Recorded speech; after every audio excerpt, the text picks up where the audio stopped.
Indore honeymoon couple case आज और कई दिनों से सुर्खियों में बना हुआ है। आखिर सोनम कहाँ है?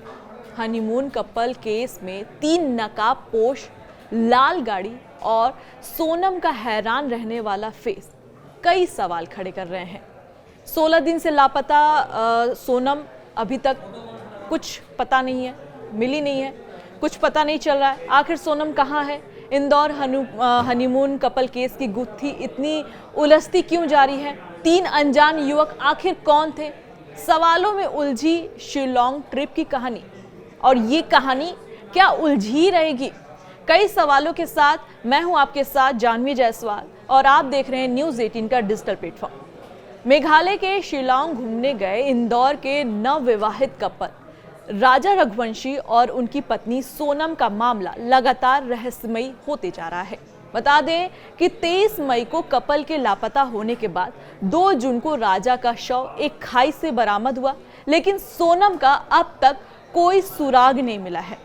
जिस जगह इंदौर के कारोबारी राजा रघुवंशी का शव जिस जगह मिला, वहां का एक वीडियो उनके भाई विपिन ने शेयर किया और बताया कि रेलिंग करीब 4 फीट ऊंची है, यहां से कूद पाना आसान नहीं।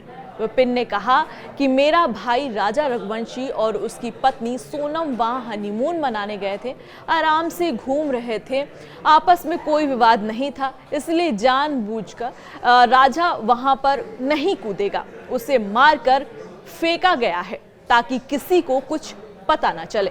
इसी बीच एक गाइड ने दावा किया है कि जिस दिन राजा और सोनम लापता हुए उस दिन उनके साथ 3 अन्य युवक भी शामिल थे। जी हाँ, ये नोट करने वाली बात है। गाइड ने पुलिस को यह जानकारी दी। माओ लाखियात के गाइड अल्बर्ट पेड ने बताया कि राजा और सोनम को 3 पर्यटकों के साथ 23 मई सुबह 10 बजे नौगरियान से माओ लाखियात के बीच देखा गया। अल्बर्ट ने कहा कि ये इंदौर के दंपतियों की पहचानता था। क्योंकि उन्होंने एक दिन पहले राजा और सोनम को नौगरियात तक चढ़ने के लिए अपनी सेवाएं पेश की थी। उन्होंने ऑफर दे रखा था, लेकिन उन्होंने मना कर दिया था। उन्होंने दूसरे गाइड वॉन साई को सेवा में ले ली। अल्बर्ट ने बताया कि चारों आगे चल रहे थे जबकि सोनम पीछे थी। ये भी नोट करने वाली बात है, सोनम पीछे थी। वे चारों हिंदी में बात कर रहे थे, लेकिन मैं समझ नहीं पाया वे क्या बोल रहे थे। मुझे कुछ समझ में नहीं आया क्योंकि मैं केवल खासी और अंग्रेजी ही जानता हूं। उन्होंने बताया कि उन लोगों ने शिपारा होम स्टे में रात बिताई, अगले दिन बिना गाइड के ही लौट आए। शिलोंग से 80 किलोमीटर दूर सौरा पहाड़ इलाका में यहाँ घने जंगल है, पहाड़ी इलाका है। इधर राजा के पड़ोसी ने रिसर्च कर एक बड़ा खुलासा किया है। उन्होंने दावा किया कि 4 से 5 मिनट में राजा की हत्या हो गई थी। राजा रघुवंशी के बड़े भाई विपिन रघुवंशी ने भी बड़ा खुलासा किया है। उन्होंने कहा कि लाल गाड़ी में बैठे 3 लड़के सोनम और राजा का पीछा कर रहे थे। मैं खुद शिलोंग में 10 दिन से ज्यादा रहा, वहां पर कोई चेहरे पर कपड़ा बांधकर नहीं घूमता, लेकिन सोहर की होटल के बाहर राजा और सोनम के पास खड़े लड़के ने नकाब से चेहरे को ढक रखा है और दूसरा लड़का लगातार इन दोनों पर नजर बनाए रखा हुआ था। लाल गाड़ी में आखिर 3 लड़के कौन थे, ये शक के दायरे में आते हैं। सोनम के पिता देवेश सिंह रघुवंशी का भी कहना है कि मेरी बेटी जिंदा है, उसका किडनैप हुआ है, सीबीआई के अलावा उसे कोई ढूंढ नहीं सकता। मेघालय के पुलिस दबाव में काम कर रही है।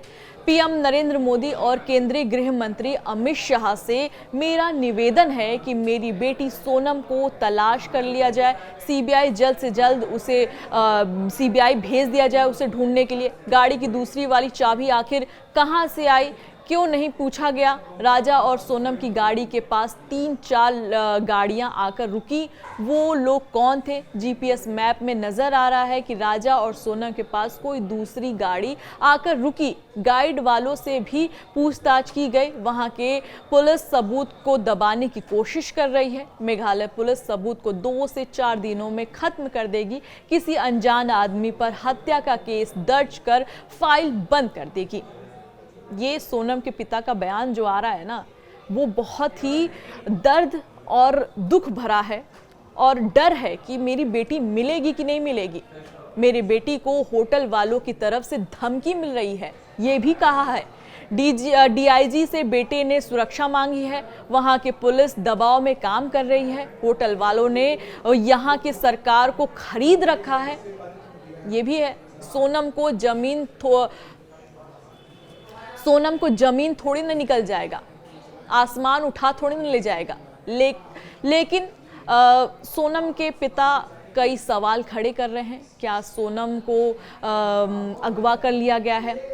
एक काली शर्ट वाला, लाल गाड़ी वाला, और उस औरत को क्यों नहीं पकड़ा जा रहा है जो आसपास इर्द गिर्द घूम रही थी, जो सोहार के होटल के बाहर सीसीटीवी फुटेज में देखा गया है। उसमें साफ दिख रहा है कि कोई इन दोनों का पीछा कर रहा था। उसमें फुटेज भी भेजा जा रहा है। होटल के अंदर भी वो लोग मौजूद थे। उस औरत का चेहरा भी साफ दिख रहा है। राजा और सोनम के पास से ये लोग कई बार गुजरे।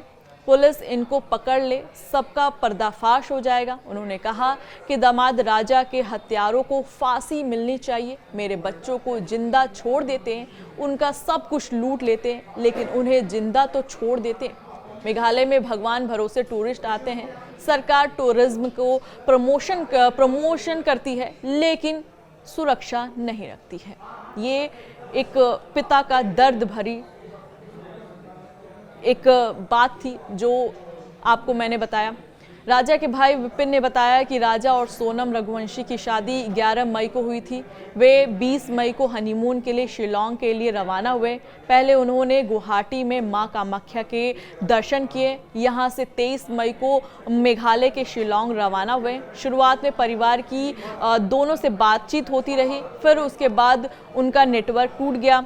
फिर से कई दिनों तक उनको फ़ोन कॉल नहीं आए, तो सोनम के परिवार और रघुवंशी के परिवार को शक हुआ। उन्हें भेजा गया। आखिर उन्होंने पता लगाने की कोशिश की, आखिर उनके बच्चों का फ़ोन क्यों ऑफ आ रहा है।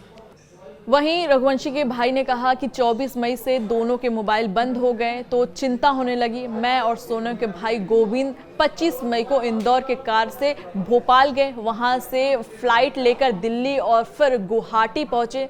यहां से कार में शिलोंग गए, फिर टैक्सी से सोरा गए। हमने वहां पहुंचते ही सर्चिंग शुरू कर दी थी। अब सर्चिंग तो हर जगह से हो गई है। अब सीबीआई जांच करेगी कि आखिर सोनम कहाँ है, सोनम आखिर लापता हुई है या उसे किडनैप किया गया है या क्या। कुछ सवाल तो बहुत हैं, लेकिन अभी तक यही अपडेट आया है सामने। आप देखते रहिए न्यूज़ 18 का डिजिटल प्लेटफॉर्म। नमस्कार।